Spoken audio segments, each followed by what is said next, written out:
Há alguns dias mostramos aqui no Congresso em Foco os questionamentos sobre a representatividade do grupo de trabalho criado para discutir na Câmara a reforma tributária. Para além da subrepresentatividade de mulheres e negros, a matéria destacava também a falta de representantes do sul do país. Há quem possa julgar que essas são questões menores, mas elas não são. Qualquer mudança tributária vai afetar, de alguma forma, o bolso das pessoas, em um país de maioria feminina e negra. Portanto, no caso da falta de representantes do sul do país, a questão já é outra. E faz com que nos bastidores da reforma no Congresso, uma guerra já esteja sendo travada. Literalmente, uma guerra fiscal. Há 3 deputados do Amazonas, 2 da região Nordeste, regiões que ao longo do tempo foram beneficiadas com a criação de regimes fiscais diferenciados e de subsídios. Tais políticas tiveram o seu lado benéfico. Essas regiões se desenvolveram e hoje a economia brasileira é bem mais descentralizada, com diversos centros industriais espalhados pelo país e não mais concentrados somente em São Paulo, no Sul Maravilha, como dizia o colunista em fio antigamente. E isso acontecia assim até a década de 1970. Mas, por outro lado, a aceleração desse processo gerou uma tremenda desorganização, a chamada guerra fiscal, com estados e municípios conferindo isenção tributária para atrair negócios. No curso das discussões agora, já se movimentam os grupos.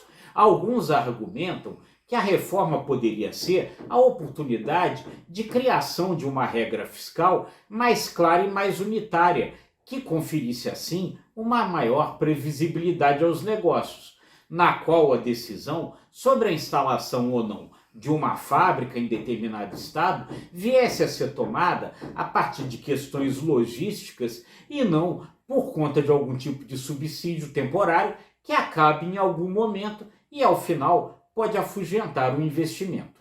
Outros, porém, trabalham para tentar manter as vantagens tributárias que adquiriram ao longo do tempo, argumentando, e com alguma razão, que as desigualdades na economia do país ainda persistem.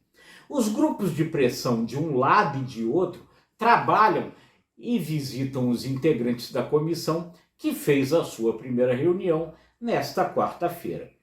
Diante da guerra fiscal maior, já há batalhas em curso. Uma delas, por exemplo, diz respeito às apostas que as montadoras de veículos fazem com relação à redução da emissão de carbono nos seus veículos. Algumas montadoras apostam na produção dos veículos híbridos que rodam a partir de uma associação de motor a combustão com motor elétrico. No caso, os motores a combustão já são flex, ou seja, funcionam tanto com gasolina quanto com etanol. E há outros investimentos que apostam no carro totalmente elétrico. Quem aposta no carro híbrido argumenta que ele seria mais adequado à realidade brasileira. O Brasil é um país de 8 milhões de quilômetros quadrados, de matriz eminentemente rodoviária.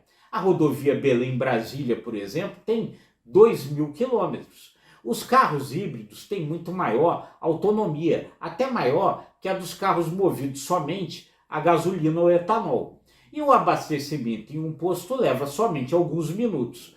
Um carro elétrico tem uma autonomia de menos de 300 quilômetros e recarregar leva algumas horas. Isso levando em conta que o motorista encontre na longa Belém-Brasília pontos para recarregar o seu carro. Quem aposta no carro elétrico, porém, acha que isso será somente uma questão de adaptação. Logo haverá maior estrutura de reabastecimento. Os carros, que hoje ainda são caros, deverão ficar mais baratos.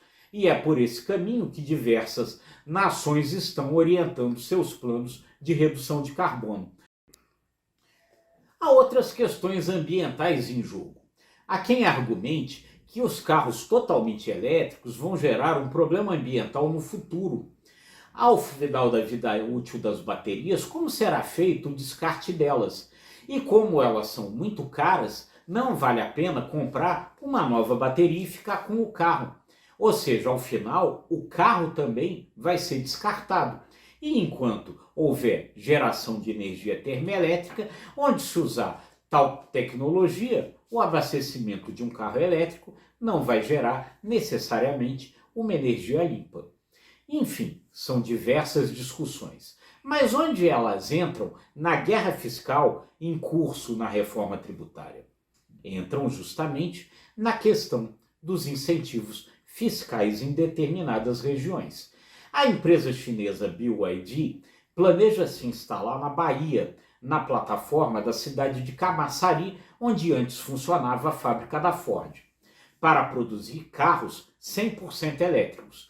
Se hoje a Ford concluiu que não vinha valendo mais a pena continuar a produzir automóveis no Brasil, quando ela se instalou em Camaçari, foi porque o governo baiano lhe concedeu incentivos fiscais, tanto que a montadora saiu devendo 2,5 bilhões de reais ao governo da Bahia por esses benefícios. A batalha surda que já começou nos bastidores da guerra fiscal da reforma tributária envolve exatamente essa possibilidade de vinda da BYD. Ela virá obtendo os mesmos incentivos fiscais que eram dados à Ford. Se isso acontecer, outras montadoras reclamam que ficarão no prejuízo e argumentam que o país continuará sem uma solução tributária única para o país inteiro. Mas o governador da Bahia, Jerônimo Rodrigues, é do PT. E o seu antecessor, Rui Costa, também era do PT. Também é do PT. E é hoje o ministro da Casa Civil. E o líder do governo no Senado, além de ser do PT, é baiano, Jacques Wagner. E há outras políticas de incentivos fiscais em outras regiões e estados, que deverão movimentar parlamentares na discussão da reforma tributária. Essa é a guerra que já começou. A guerra fiscal, que tem na instalação da BYD na Bahia, com ou sem incentivos fiscais, a primeira batalha. Eu sou Rudolfo Lago e é sempre um prazer fazer esse comentário para você, leitor do Congresso em Foco, sempre que possível aqui em vídeo. Até a próxima.